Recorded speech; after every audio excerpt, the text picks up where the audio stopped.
conversation often with my dad. I've asked him, Dad, you came to the United States, and then just a couple of years after arriving at the age of 27, he received a draft notice to fight in Vietnam. And at that time, he was married, he had 2 young daughters, and he wasn't a US citizen yet. He was still a Mexican citizen. So I've asked him, how was that for you? Was that a difficult decision to go and fight in Vietnam or go back to Mexico?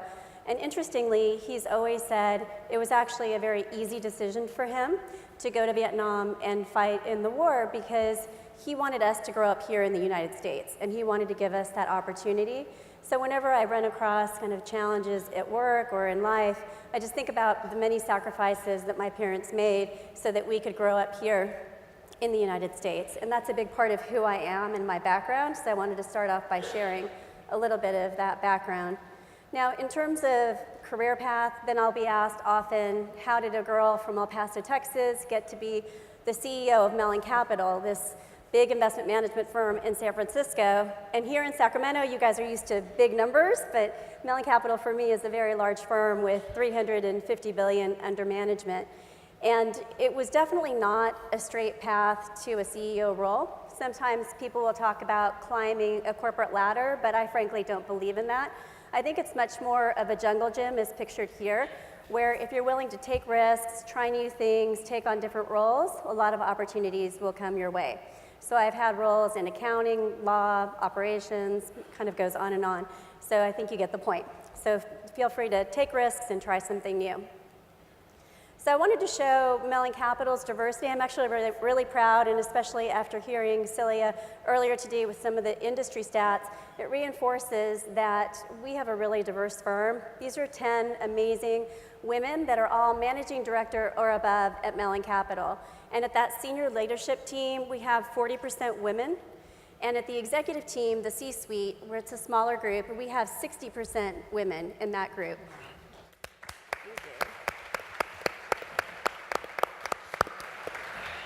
And when I joined the executive team, we were 30% women, so to get up to 60% has been amazing. And this is something that we continue to work on, and it's definitely intentional.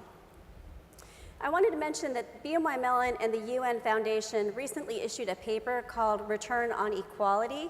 And I don't have time to go into all the details of that paper now, but I'm hoping that you will look up Return on Equality and read about it. It's asking the question and advocating that perhaps the next stage is to think about, in addition to thinking about investing in companies that are led by women, investing in companies that have a lot of women on the boards, perhaps also investing in companies that provide goods and services to women to help kind of propel the women's contribution to GDP. So that's the report I'd like you to take some time and maybe read tonight.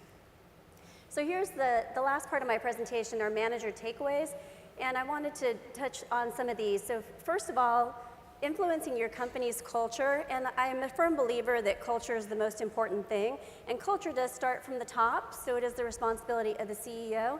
But at the same time, every individual, every employee has a role in that culture, so I definitely encourage you to do that.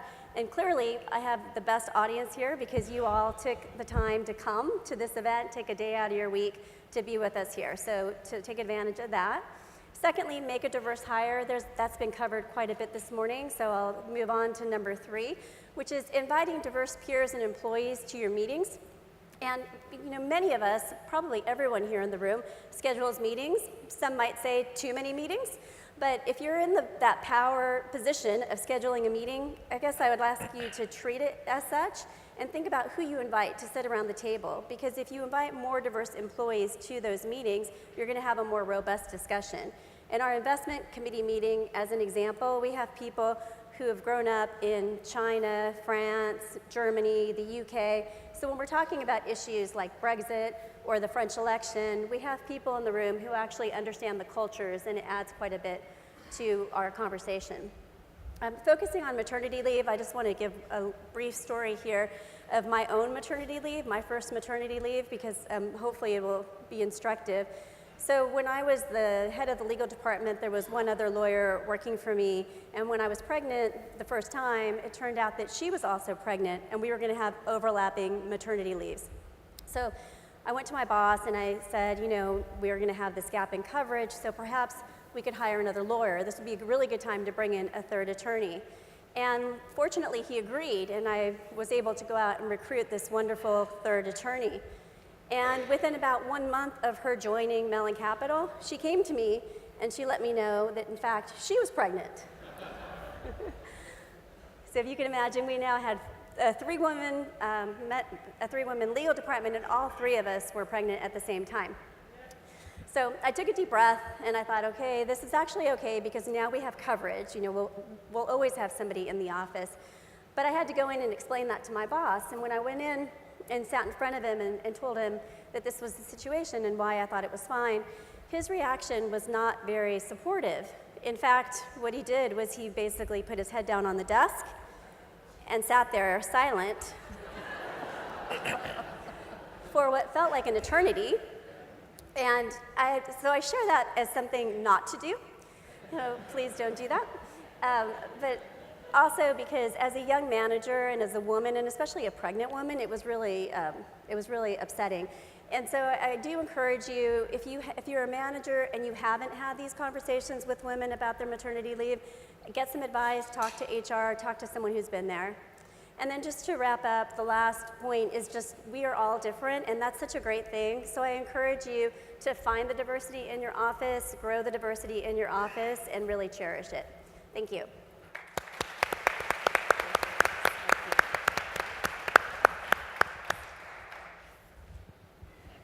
First, my thanks to CalPERS and CalSTRS for inviting an HR guy into the midst today.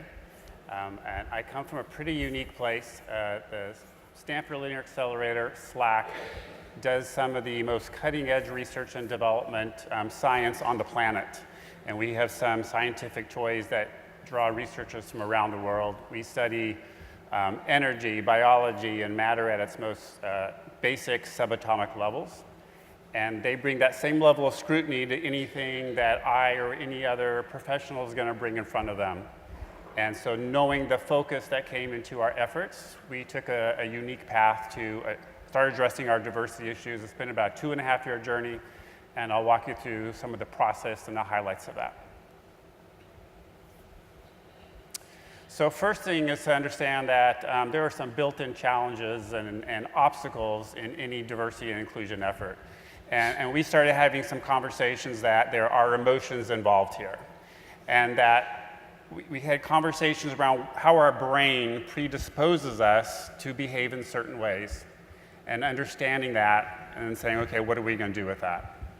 That our fast brain processes really kick in and define many of our actions and reactions, and that anything that's a little different from us, how someone looks, how someone talks, how someone dresses, sets off fast brain thinking as a danger sign that something may not be right here. Because at its most essential levels, our brain works, our ancient reptilian brain works to keep us, the organism, alive. So can I eat it? Can I procreate with it? Or is it going to eat me? So that becomes the basis of our decision making. Okay? So anything that's a little different from us sets off that fast brain thinking. So it's always safe to assume danger. Then we have built-in cultural norms that we're working against, right? It's the language that we use. Our job descriptions, are they written with too much male-oriented language in them? And most studies will tell you yes. Who gets attention? If someone has an ethnic-looking name on the resume, does that get as much scrutiny as a white Anglo-Saxon Protestant name would? Who makes the decision in organizations? We know it's predominantly at senior levels white men. And then even what does the office look like? Are there pictures of a golf course around? Right? What does the decor of the office tell you about the culture of that organization? So knowing that diversity and inclusion is tough to change, we looked at, okay, what's the neuroscience tell us? What does emotions tell us? What does inherent bias tell us? And then also, how do we look at how our cultural norms are identified? So again, all decisions are basically emotional decisions. Okay, and if we rely on our fast brain too much, we lead into some bias types of decisions. Fast brain thinking leads to inherent bias, and we need to look at bias as not something wrong with someone, but that it's an error in our decision making. And then looking at how cultural norms are defined. If you plot decisions of any organization or group of people or a person over time, you will see patterns. Those patterns define the culture. So therefore, it's not what you say, it's the decisions you make and what you do, right? Enron had some wonderful corporate values. Did they make decisions up against them? What was their culture? And routine decisions, we push to our fast brain, right? You don't want to stop and rethink everything all the time. You don't stop and think about hitting the brake when the car in front of you's red lights come on. You just do it. And when those decisions get made too often, they get pushed to our fast centers of our brain. Fast brain thinking sustains our cultures. We need to engage our slow brain to change our culture. So how do we create a path forward? First was by making it safe to look in the mirror. Being able to take an honest assessment of what we're doing, but do it in a no-blame way. Understanding what the biological processes are behind that. Appealing to the prefrontal cortex, our higher thinking powers. Our brain likes to solve problems. So engaging our higher thinking brain and defining new approaches to do that. And we also highlighted the patterns that don't work through looking at how the overuse patterns gave false bias and the outcomes that we didn't want in our workforce. That unchecked, that then has cultural consequences that we were living with for over 30 years of diversity efforts. So we needed to show what could these new ways pass forward do for us by showing different kinds of metrics.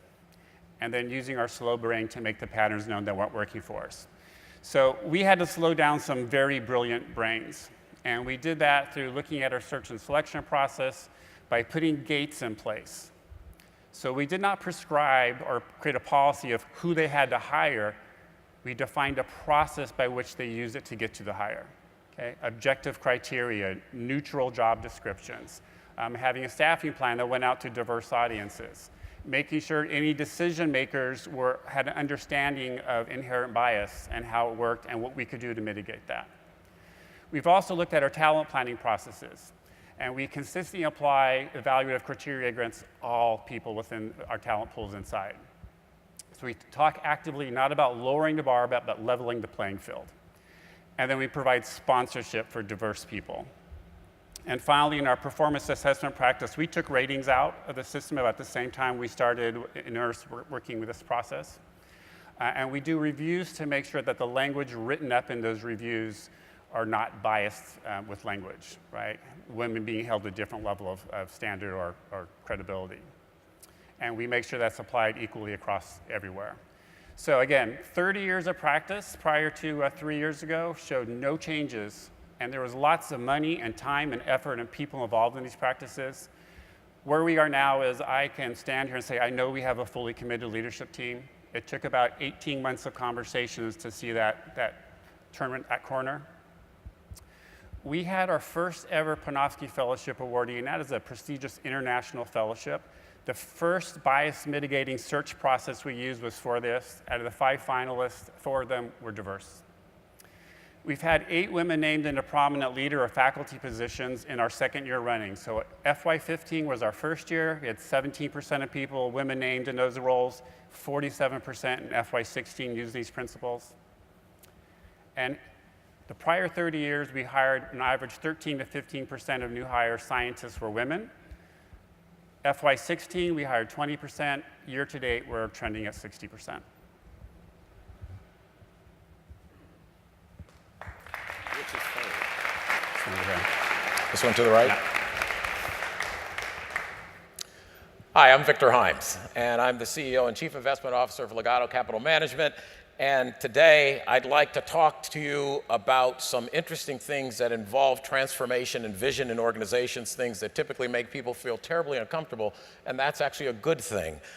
If you look at this slide, you notice race, you notice gender, and what I'm concerned about is what you don't notice. Do you notice any hint of a learning disability in any of these pictures? Do you notice anything that would indicate someone's from the military? Do you notice any person in this picture that might indicate a religious belief or persuasion? it's almost as important to see the things that aren't in this picture as it is to see the things that are in this picture, because they all become a part of diversity if, in fact, we expect diversity to lead to extraordinary performance. And that's where the dollar signs come from. So, lots of things at the startup level, and I've done startup and I've had $80 billion with hundreds of people around the world, so I've kind of seen both pictures here. And in the startup world, you have a couple of things going on. Hiring for everyone is harder, but it's particularly hard in the startup world because you've got a situation where there's massive risk.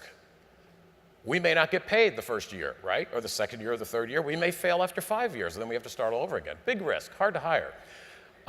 One of the things that's easier is establishing the core values, and the importance of establishing core values when you begin is those core values represent the heart and soul of everything that the firm will become. And so they can become the launch pad for incredible transformation going forward. Next, managing. Always harder. And it's always harder in a large firm as well. And so much of what I'm talking about is what these initiatives make you feel like. Because that, over the last 30 years, is what's been absent. We tell people, this is going to be fun. Diversity is going to be an exciting thing. We're going to see great results. Then they start and they say, my God, I've never had these problems. What's going on? So I'm trying to bring us closer to having a realistic dialogue about the feeling of what it means to be in a diverse environment, and then the transformation and vision that's required to maintain it and move it along. Creating supportive environments is very difficult. My language has changed dramatically. This has a personal impact on all of us. If it hasn't, you're missing something. My language has changed dramatically from the day I started on the trading floor at Goldman Sachs, when Goldman Sachs had 1,200 people in 1983. Boy, I have to go back a few years now. Institutionalization is everything. When I'm gone, I need to feel comfortable that whoever is left, it is baked into the DNA of the institution. That is the only thing that lasts. If I have not done that, I have failed. It doesn't matter how many women I've hired, people of color, I have failed. So my whole DNA, my whole roadmap to success here is very different. Why? This is why. Those are all the dimensions, and I've left a lot out that are going on in an organization that's truly diverse.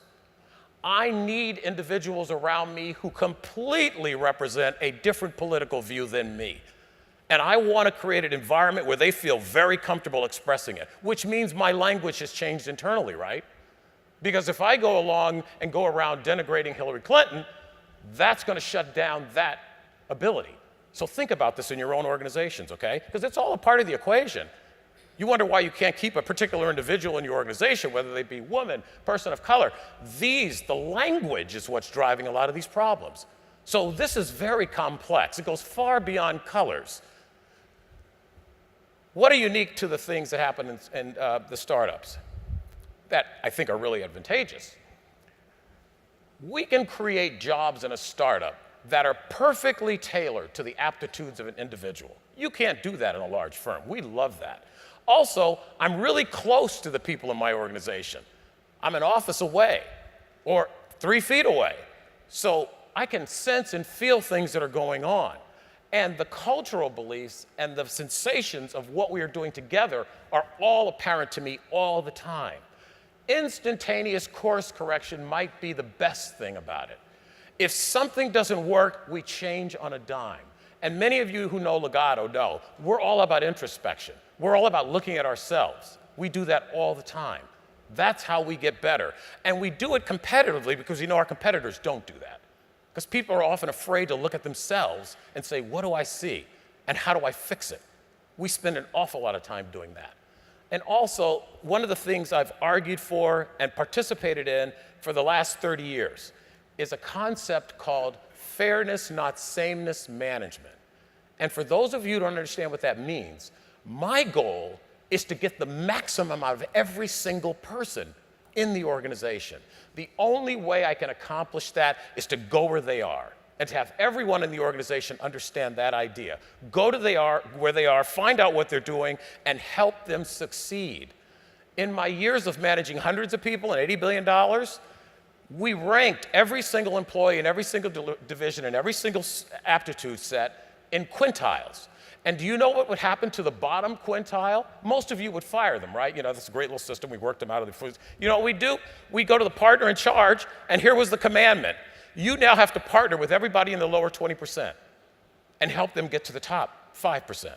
And guess what that did? Led to the lowest turnover in the entire organization. Turnover is expensive. If you're not going to be visionary about the way you lead, you fail. You certainly get left behind.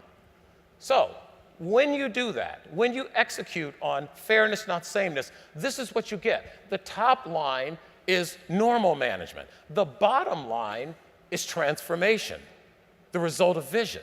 You get more from the pieces that you actually have. And that's the goal. That has to be the goal. And again, this is about feelings, so nothing comes for free. This is complex to manage. At the worst part of my 14 years in this startup, I had 9 languages being spoken by 12 people. It was a disaster. It was a pain in the neck. I went home every night and I said the same thing to my wife. I said, I hate my job and I'm the founder. How can that be? And I guess I've been exposed now because my client CalPERS is here hearing me say this.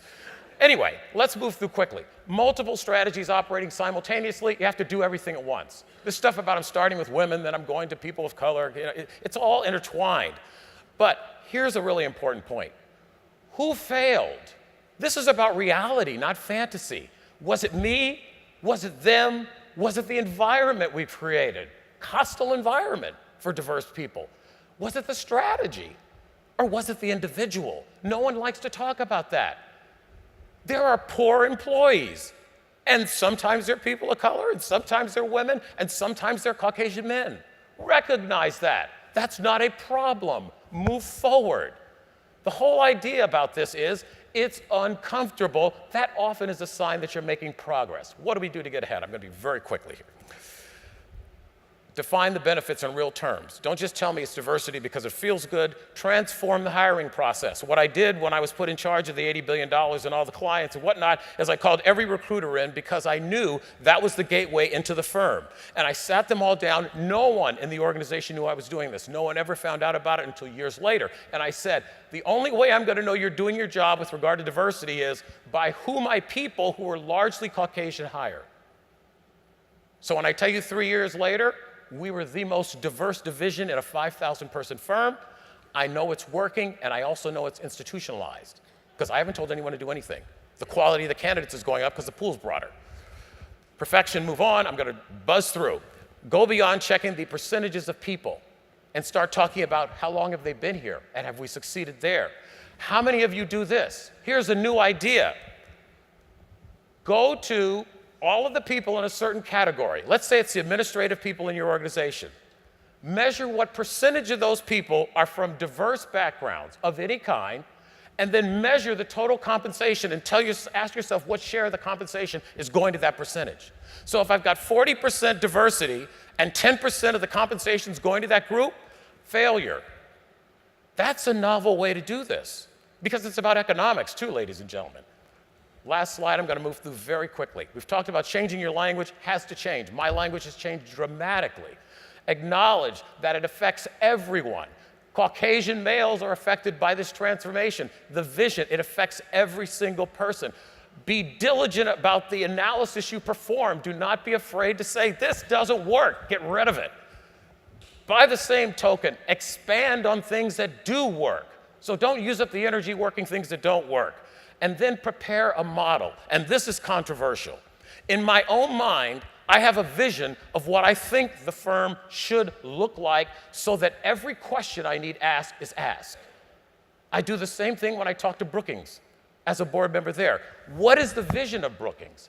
And what do we think the board would look like, feel like, be like if we were to achieve the vision? There's nothing wrong with that. It gives you a roadmap to what you aspire to do. And finally, celebrate the successes. We had one great idea among many others that came from a very diverse candidate that no longer is with us. We took the value of the idea and I laid that value in financial terms against the 2016 revenue of Legato.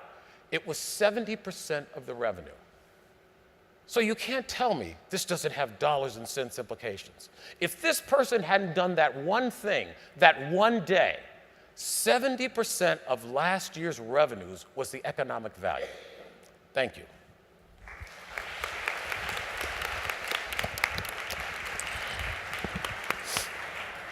Thank you for 3 lively presentations. I'm going to start with some panelist questions, and we will allow time for audience questions as well. So let me just say, in terms of some initial takeaways, I think we've all heard that culture matters, language matters. We need to develop a consciousness about inherent bias. And also, if we're not out of our comfort zone, we're probably not making much progress. So all of this, I think, are shared among our 3 panelists. What I wanted to just kind of delve into is other factors that may influence the progress that we make. And for each of you, we've seen that Chevron has a company model of using executive bonus compensation to reach diversity goals. And I was just curious about whether this is an approach that you've utilized and what kind of success have you had, if you have. Gabrielle? So we don't have a formalized process as you just described, but we do expect, and as the CEO, I do look at all the compensation and look out for things like equal pay and making sure that the pay seems reasonable given the work done and the reviews done. So we do a lot of correlations between the ratings and then the pay, and then do a review across peers as well. Good, good. Paul? We operate with a very small bonus pool for our senior team, so I'm not sure how much it drives actual outcomes as much as we've put in place measures for peer pressure to drive outcomes, right. and that's paid off for us. Okay, good. Victor? We would be more in line with Paul's methodology. I really believe it's my job to make the case and instill that case in my leaders about what the value of diversity is so that they're operating without me in the room, without any knowledge of it, because they know it's going to help the enterprise. Right, exactly, exactly. I want to touch on this concept of inherent bias a little bit more closely, and Paul, thank you for the highlight of that. But to Gabrielle and to Victor, how do you tackle inherent bias in hiring, and what advice would you give hiring managers to evaluate and overcome their own inherent predispositions? Go first. Victor? If I can just add, I don't think we ever get them to overcome their bias. What we work to is to help them mitigate it, to slow it down and work that. And for us, that's been a very careful process that we work people through. We've gotten feedback that complaints that it slows them down, and they said they feel more confident that they've made a better decision at the end of that process. Yeah. Maybe just to add one thing, one thing that seems to be very successful for us is to make sure that the interviewers, the group of people that are interviewing from Mellon Capital, it's a diverse group that's doing the interviewing. And then that way the feedback that comes back is also potentially helping to tease out some of that. Exactly. Well, we and this is interesting because I heard a story from our Harvard professor yesterday. We actually give the test to everyone. We don't selectively give the test. And it's not a test about intelligence. It's a test that allows us to understand what ways in which what we need to bring to the table to actually engage the individual we're speaking with and bring the most out of them. So, you have to know whether or not within your ranks you have the skill set to be able to manage people at the highest level. So that's what the test does. It's not a hiring and firing vehicle, and everyone has to take it. I had to take it. We gave it to me just to see how bad it would be. And so that's a very important part of it. And also, acknowledging that the bias is there in everyone, myself included, is extraordinarily important. We do that through 2 specific exercises. We take everybody off-site with an outside facilitator, and we spend time talking about our characteristics, and it's painfully honest. We just go back and forth, because as investors, I've got an investment team of 6 people who all have equal standing. So we have to have an understanding of what my biases are in investing, as well as in recruiting, as well as in engaging with people. Good. Thank you. Thank you. So obviously, changes happen in your companies over time, and curious as to how you sustain this focus on diversity, particularly as your executive team changes or when you have board changes. How do you be sure that this is something that the firm continues to really place value on? Well, I'll start. It definitely gets back, as I said, to the culture, and fortunately, our firm is a very team-based approach to investing and also to everything that we do. But I think it has to be ingrained in the culture, and then at every level of the organization. It's the only way to really continue it through all those changes. Mm-hmm. What we're finding is that the success we're having is breeding success. And we're in the process of hiring another senior leader right now, and I did not even have to lead part of the interview process from the other leaders to focus on this as part of what would they bring to the table. So it's getting built into the senior team, and then we will spend our time getting them up to speed on how we operate once they're on board. Good. Introspection calls upon us to measure everything every year, and we do. And beyond that, the only sign that I have that's convincing for me is when the team members bring diverse candidates. So that's the only system that gives me belief and confidence in the future that I know diversity is actually in the DNA of the people around me. Right. Good. Good. Let me ask some specific questions. Victor, you spent a bit of time talking about really how do you define the benefits, and I want to relate that back to the prior panel with respect to the just the growing evidence about how performance is truly tied to diversity. How much are you planning, or if you do, incorporate just some of the empirical research that's out there now in terms of defining benefits? I applaud the research. I also become nervous with the research because particularly in a startup, the research has limited application, and the research may or may not be true over a particular period of time. And unfortunately, having studied a lot of mathematics, what statistics do is they have their own biasing effect on people, and they don't necessarily convince people of things. Often they drive people away or drive them into their own corners. So I tend to look at the issue at hand as being how do we take what we have and describe what we are trying to achieve, and I create scenarios. Our job is to hand out clients' money to investment managers that have strategies and teams of people. And what happens if we don't ask the right questions or all the questions? Or what happens if I'm in Europe interviewing a manager and I don't ask the right questions in the terms of someone living in Belgium? Then we have now done a very harmful thing to our clients and our firm. And so if you start making those arguments, and when people start to see this come out in investment meetings, I don't have to say another word, because they think, and you know what it sounds like? It sounds like, you've heard this, right? That question's from left field. That's what it feels like. And so it's very important to understand, when it's not from left field anymore, everything's working well. Very good. Okay. Any other? Paul, Gabriela? Okay. So, Gabriela, you have had just this wonderful history and really enjoyed hearing about your progress at Mellon Capital since you've joined the firm in 1997. Can you give us a flavor of some of the obstacles that you experienced over the last 20 years? I mean, the numbers are impressive with respect to the diversity that you've achieved, but just what were some of the obstacles that you faced that we should be conscious of?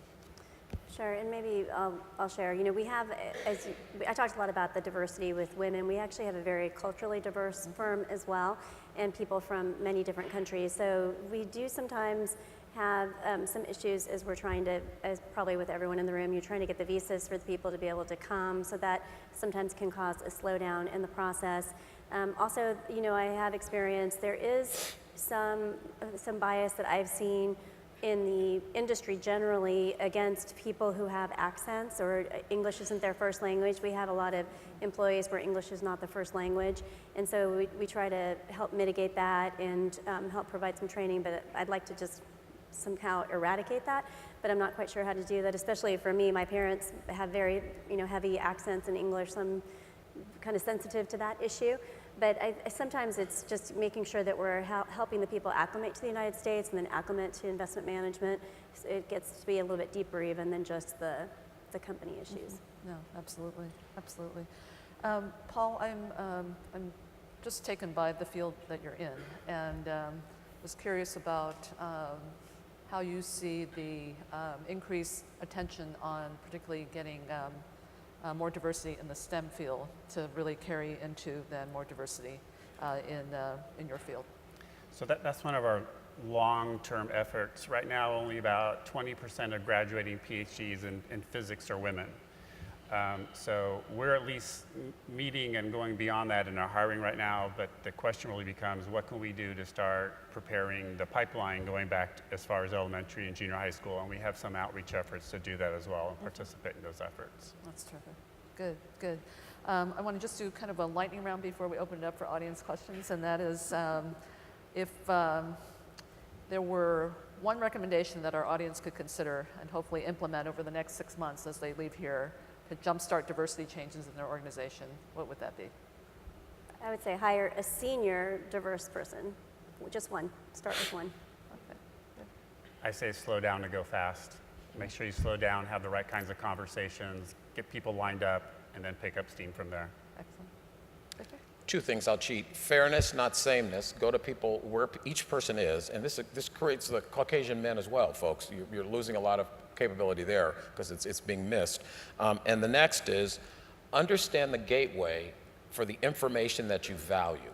And what I mean in real terms is I realized when I oversaw 25 investors that everyone with a soft voice, which often were women, never got heard in the idea session. So I changed the whole dynamic, and all ideas came anonymously before the meeting began. That way we got the best thinking. And so it's very important to change the dynamic. Excellent. Good. Thank you. I'm going to come with a concluding question after we hear from the audience. Are there audience questions?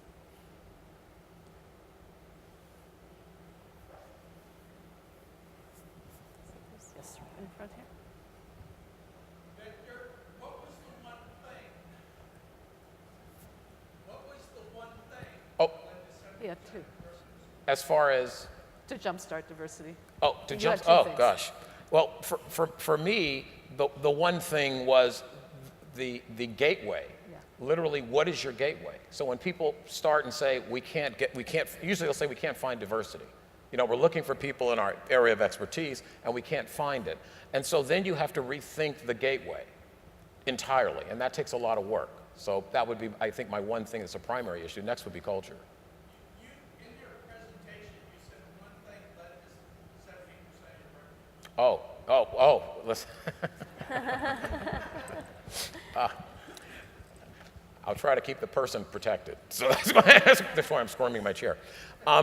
We had a full agenda. We had a full agenda to travel into Europe, and this individual and the group had made decisions about who we were going to meet. And at the 11th hour, the individual came to the group and said, "We have someone we absolutely have to meet," and the schedule was completely full. And this person, given from where they were in the world, where they grew up, one of the great characteristics of the person was, I never give up. And so literally the person put something on the agenda and told us when we got to Europe, you think you're done with your meetings, but you're not, you have one more to go to. And we went to, became the most successful meeting we ever had in the history of the organization. Other questions? So, Yes. Victor and Gabriela, stories are so powerful, and I wonder if you could give us some examples of investment cases that would fit with it. So I come from the consumer products and consumer devices industry. That's what we invest in. And 70% of consumer purchasing is done by women. So in our case, our general partners actually have a right to win in making investment decisions around consumer products. We can actually walk in those shoes. We can try feminine care products. We've bought diapers and all those kinds of things.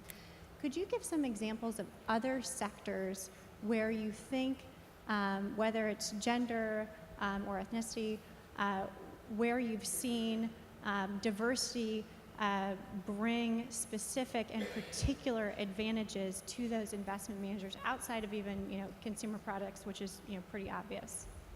Well, maybe I'll mention one thing and I'll pass it on. But I mentioned the paper called Return on Equality, and one of the things that they looked at is that if you look at the power and the magnitude that women can bring to GDP, if we were able to provide additional services to women, especially in other countries, to access things like clean water instead of having to spend tons of hours going to gather water, if actually there were companies that were providing the clean water for those women, or providing phones in areas where maybe they wouldn't have cellular phones, then there could be a meaningful impact. And the study shows the numbers that they calculated that could make a difference. And so it could be a very, very big multiplier effect, as I was mentioning earlier, if we're able to then basically free up women's time from other things that they're doing so that then they could be more productive contributors. So I think it's pretty broad, but I'll see if you guys have any other additions, Paul or Victor. I hope I understood the question.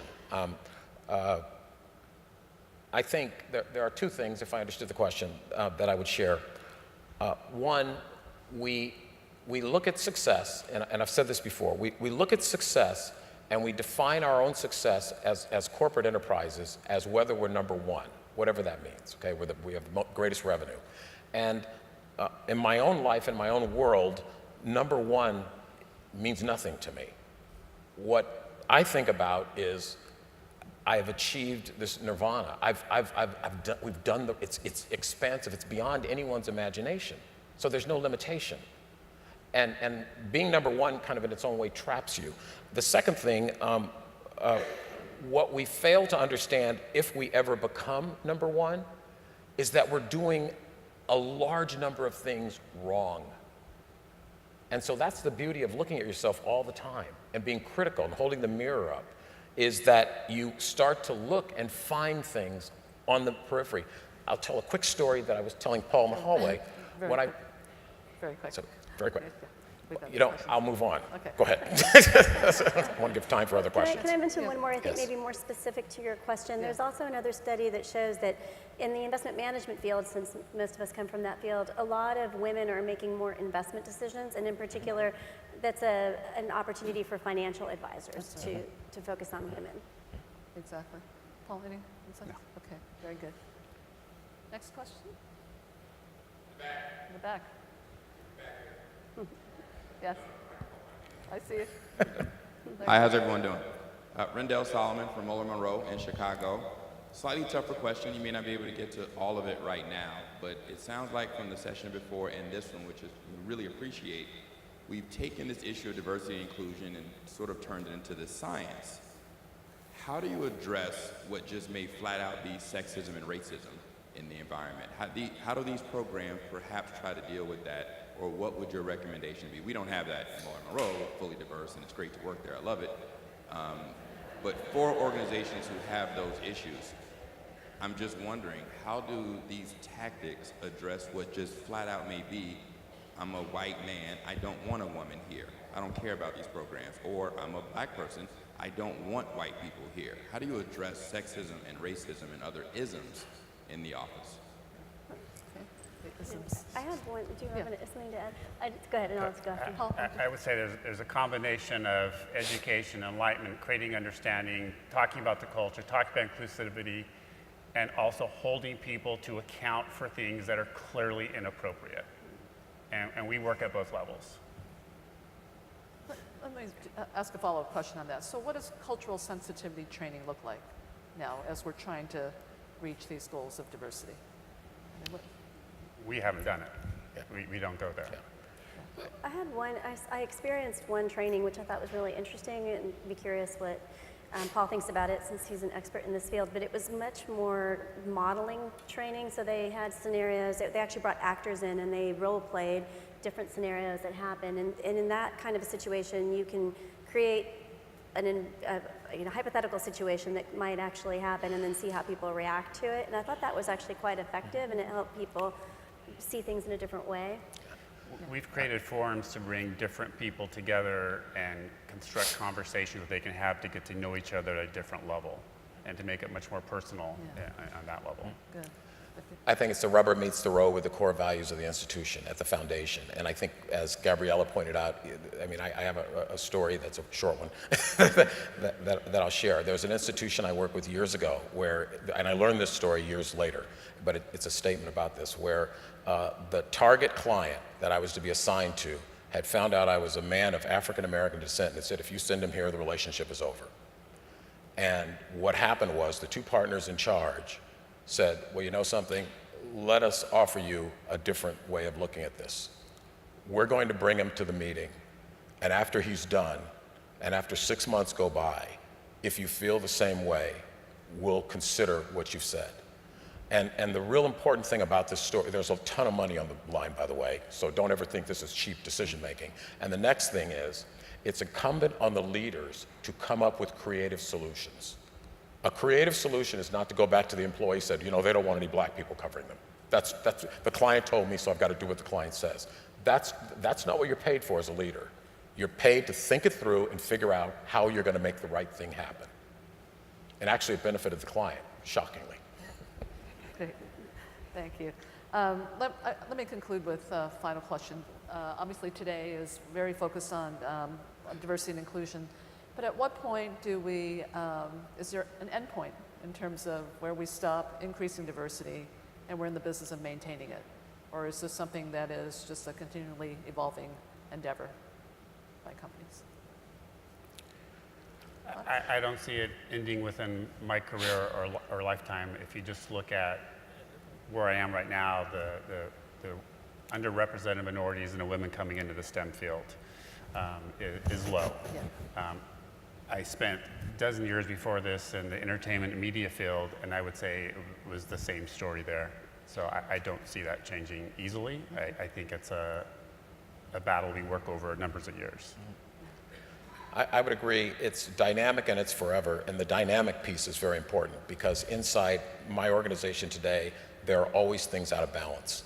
And so I'm always rebalancing, always thinking through, and importantly, I always hold the mirror up and start there. I blame myself for the underperformance and then say, what do I need to do to transform? Yeah, and I agree too. I think one of the reports earlier showed it would take maybe 100 years. So I think we have a ways to go. They do, they do. Okay, we can't end on that note. How about a thought that's hopeful for what we could do? Okay. Gabriela? Well, how about we have this whole room full of people here who came to talk about diversity. I think that's great, and it shows that there's really good momentum. I've seen very skeptical people get on board once we've proven that we have a path forward that works. Excellent. As I've seen us broaden our definition of diversity and more fully understand it, I'm seeing people who are not in the group of true believers start to take hold of it. And to me, that's the real sign of future success, that not just the true believers, but people that have been on the periphery start to take hold and say, I see the value in this. Excellent. And I'm seeing that. Great, thank you. Thank you for those words of advice. Please.